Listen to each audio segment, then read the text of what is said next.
Why you should never listen to screaming at night. Have you ever wondered what strange things happen whilst you're asleep? What lurks under the ground and in your very own neighborhood? You should. This is a story about why you should never answer the screaming you hear at night. Even if it sounds like anybody you know, it's most likely worse. My name is B. Evans, and last year, I faced something I thought would never happen to anyone. Not a single soul. It was a gloomy day outside. My girlfriend had planned to come over, but due to the weather, clouds, and heavy amounts of rain, I didn't bother to even ask if it was still happening. Her name is Daisy. I love it so much. I loved her. The night before, I kept on hearing this strange noise. Not a growl, not a creak, nothing like that. Screaming. Yelling. Frustration. Not from a child, it wasn't a tantrum.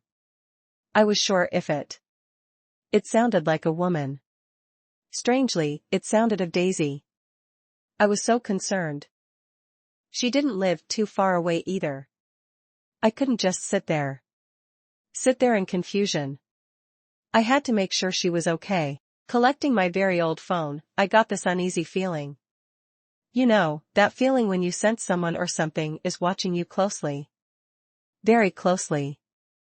I still continued, I'd do anything for her. Even if it was life or death, I would do anything to make sure she was alright. I couldn't just possibly leave her screaming in agony. I searched for her number. There it was, listed, Daisy. She loved when I did those little keyboard emojis. I liked them too, but I never admitted it. I don't know why. Pressing the call button. I put the conversation on speakerphone, just to make sure I got all of the full details. It took a couple of rings, but she finally answered. Babe, are you okay? I asked with a panicked tone. Yes, of course darling. That was weird, she never called me darling. Her voice sounded strange too. Almost like it was distorted. I took a deep breath. Okay, are you sure? I said just to double check. Yes, now go to bed, B. She immediately hung up. The rest was a blur. I was super tired anyways, and had no intention but to sleep. I just couldn't though. Her voice just stuck in my head. It wasn't right. Anyways, strangely, I heard a loud, and almost angry, knock or bang on my front door.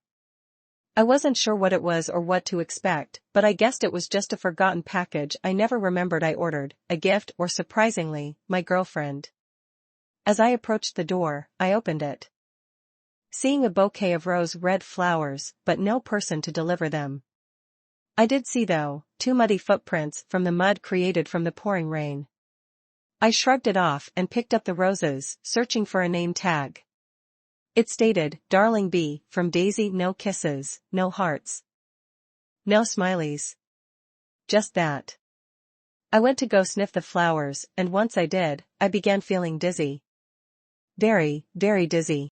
Soon, everything turned dark and I fainted.